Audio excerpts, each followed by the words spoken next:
Well, Yep.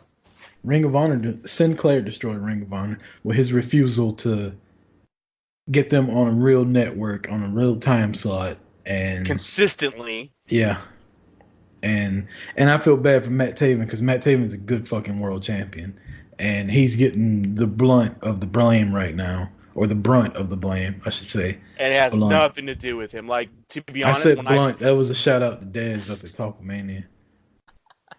when when I tune in, I'm tuning in. I mean, one because Marty, but because of Taven. I'm a Taven guy, and it sucks that the way his reign has been, because it's been essentially on the downfall of the organization, and they're gonna look at the champion at that. It has nothing to do with him, and because if it had been Lethal, they would be looking at Lethal for that too. And it's like, these guys are two of the best performers in the world. It has nothing to do with them. It has to do with the organization. There's a reason why TNA keeps going the way it did. It wasn't because of the talent. It was because of the management. Simple as that. You know what I love? I love the fact that we went from WWE pre-show to AEW to New Japan to Ring of Honor. Hell, let's talk about Impact. AEW, we're talking about ADD. What are you talking about? Yeah, let's talk about Impact while we're at it. Tessa Blanchard. Tessa's the best female wrestler in. Well, no, I can't even say that anymore. I think Io's got her. I don't think yet. I don't think she does yet. The reason why Tess has been doing it at a higher caliber for a longer period of time consistently and at different aspects against men and women. I don't think if you put Io in a match with a guy, it's not. I'm not into that. I don't count the stuff she's doing. I know you don't. But I know you're not. But Tessa, she's not. It's not going in, and she's not going in and just getting. I don't know. She is looking convincing in those matches, and she's doing well all the way across the board. Io is only really she's had her moments over the last couple of years, but really started really coming into her own over the last few months. And when you look at that, that's like saying like Tessa. She's coming to her own in America, but Io's been the shit for years. No, I know that, but I'm talking main stage right now, and Impact's not main stage. Tessa is. Yeah, okay, I'll give you that one. I'm just saying, if there's one wrestler right now bigger than the company they work for, it's her. I'll give you that. Well, I mean, Marty's bigger than Ring of Honor, but just saying. Is he though? He is. Come on, man. Is he though? The fact that he's all over the place. Although, if he was so much bigger than Ring of Honor, they'd have more than 75 people at one of their biggest shows. I will say, with everything that's going on with Ring of Honor, though, it is affecting the Villain Enterprise also, though. Like the eyes on that, ever since the Flip announcement, it's just kind of gone the same way that the organization has, and it's not because of them. I mean, we were talking 5 months ago how Marty's probably the biggest up and coming and rising star in the world. We said that on this show, and yet right now it's like, after Nick Aldis, that was a great match. And then the announcement and the lead up to, his the junior weight, and then with the fourth member Enterprise, like, it was all great. It was all up in a rise, and then all of a sudden Ring of Honor just dropped the ball, and everything that they're attached to is failing, and it's ridiculous. Well, since you just brought up the best world heavyweight champion in professional wrestling, Nick Aldis. Let's go ahead and talk about it, because I don't think we've talked about this since. I mean, we haven't mentioned NWA yet, so might as well. And we haven't. I don't think we've spoke since they announced that they're going back to television, and they'll start recording in the fall right here in Atlanta, Georgia. So when those tickets go on sale, I will be at my local box office, aka my iPhone, and I may have to come out for that because if NWA is all right, they're gonna be there. I mean, that means that Camille's gonna be there, right? So the Brick House, just saying, in all her glory. Might have to make that trip. Man, you have turned this podcast into trash TV, and I love it. But yeah, I'm not complaining. That's great news from the NWA, though. Their last couple shows they put on were really good. I don't know if they'll be able to keep up with weekly television or not, but I'm excited for it. They got really good wrestlers. They got a really good world champion. Billy Corgan seems like he's serious about bringing the NWA back to somewhat of prominence. If they can get past ROH and get up there with past Impact and be competing with New Japan for the third slot, that would be huge for the NWA. And trust me, there's enough older wrestling fans my age and older than me that are cheering for the NWA to make a comeback. So I think, and then it's just another place for everybody's favorite wrestlers to go and still be on TV. I'm just throwing it out there. Like, look at the big organizations and look at the world champions of all of those groups. We have Seth, we have Kofi, we have Matt, we have Nick Aldis, we have Okada, and we even got Brian Cage. Like, could you imagine just a round robin like tournament with all 6 or all 5 of those guys just going back and forth and having matches with each other? It'd be fun. That'd be a fucking fantastic card right there, just to watch them go at it with each other. Like a King of the Ring kind of thing with just world champions. Yeah. Like, that'd be fucking awesome. Yeah. Well, when WWE 2K20 comes out, you create all the motherfuckers and do it there. You can stream it on Twitch. I might have to. I haven't really had any content on there yet, especially since I stopped doing some other shows.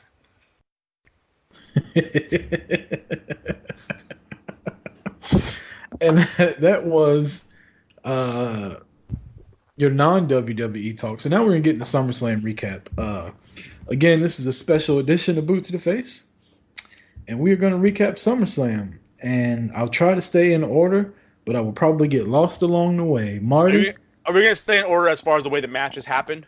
Yes, I'm going to try to. I had the list right here. We can go. I have the list in order. Well, I already know how it opened. It opened with Canada's new hero, the man Becky Lynch and Natty Neidhart in a submission match. And who'd you pick for this match, Marty? We had Becky across the board. And I'm gonna go first, and I'm gonna eat some crow right now.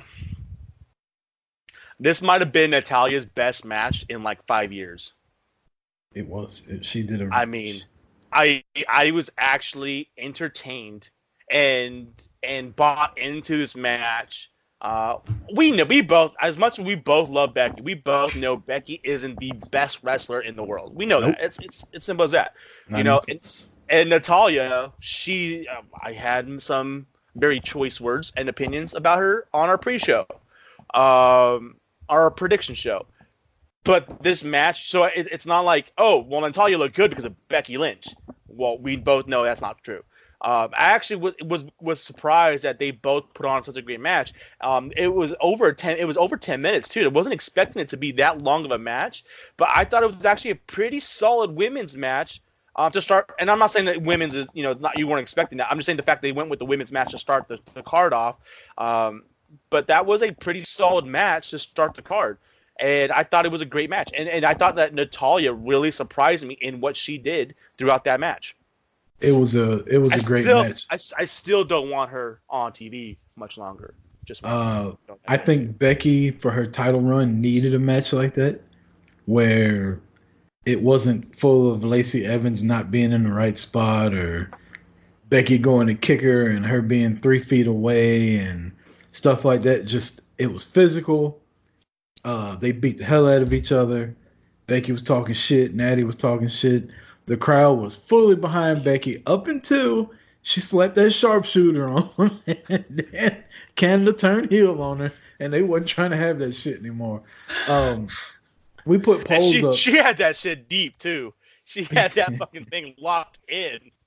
We put polls up. By the way, I want to get to this point before I forget it. I liked how in this submission match, there was no rope breaks, and they were letting them put submissions on even outside the ring, and you had to get out of it. Turnbuckle and shit. Like, yeah, that sharpshooter on the turnbuckle was great. So I really liked that little added nuance. That I don't think they've ever done that before. I was trying, when they announced that there was no rope breaks, I was like, submissions match. How is there no rope breaks? Right. I'm good with this. And so when they were slapping stuff on each other, I was like, oh, you got to get out of it. There ain't no grabbing the referee. Like, you got to get out of it. But we put polls up on Twitter about every match, so we'll release the results of those as well. 81% of people voted for Becky. 19% thought Natty was going to win that match. Well, we do have Canadian followers, and that was probably Dez and J-Bomb. Just yeah, but they're Canadian. They're not stupid. I know. They knew good and hell well Natty wasn't going to win that match. What's the next match on the docket, sir? The next match is a minute 50-second match because that's what he does best. Under 2 minutes. Goldberg versus Ziggler. Yeah. 91% of Twitter said Goldberg was going to win. Yeah, and I went the opposite. I thought this was going to be Ziggler getting the match. And like I said, they were going to give one legend a win. And I picked the wrong legend to get the win. But Goldberg fucked him up. I thought he broke him in half. Holy shit. Twice. When we said our two picks were different, you were like, I could be swayed on Kofi. And I was like, no. Well, I'm not going to be swayed on Goldberg and Ziggler. And you were like, yeah, I guess so. And this was why. Everybody knew this was going to happen. Ziggler. And then Ziggler kept talking shit. Like, what was he doing? I thought he was going to, he got his ass beat in the match. And he got his ass beat. And I'm like, all right, maybe he's going to talk shit. He's going to get some revenge and just fucking, beat the shit out of Goldberg now because the match is already over. And Goldberg got the win. So now he's fuck him up. And nope, that didn't even happen. I thought somebody was. I'm trying to think who's going to come. I knew it was like maybe Drew was going to come out or something. And I'm like, maybe they're going to reunite. And that didn't even happen. I'm like, fuck, dude. If Drew came out, could you imagine? If Drew would have came, I was thinking towards them. I was like, maybe Drew comes out, and then that starts something with Drew and Goldberg, and that would be a match that you could be able to buy in more, and then that could be a story that gets lets Goldberg put McIntyre over. But we didn't get that either. We didn't get Drew McIntyre at all. Or Roman. Huh? Or Roman. Or Roman. I like it. Even though somebody stole my idea, we'll just throw that out there. I think the first time it's happened. No, it's not, Joe. I think, and I'm not talking about what's Joe's Twitter name that fucks with us a lot? Smart ass heel Joe. I'm not talking about him. Is it Smart ass Joe heel or Smart ass Life Joe or something? Yeah, I'm talking about the other Joe with the bullshit Ultimate Warrior face paint character on it. Let's just go ahead and say it. You're fucking idea thief. I mean, did he even fucking give you 10 minutes? No, it was like 7 minutes, I think. Anyhow. Oh shit! My alert went off. He just posted. Let me count to 10 before I repost. Yeah, because I got 4 times the followers, so I'll make it seem like I came up with something cool. Anyhow, I just thought towards the end of the night it would be cool if Roman ran out and beat the shit out of Seth, and people wondered why. And then tonight they show Seth as the one behind the wheel of the car. That would have been great, but it didn't happen. I should have been the one on the cover with Becky, not you, Roman. I saw how you cheers with my woman in that video. Y'all going on tour and whatnot all around the country. All of a sudden she got her hair straight, pulled back out of her face now, looking at you all lovingly with that Irish accent. I see that shit.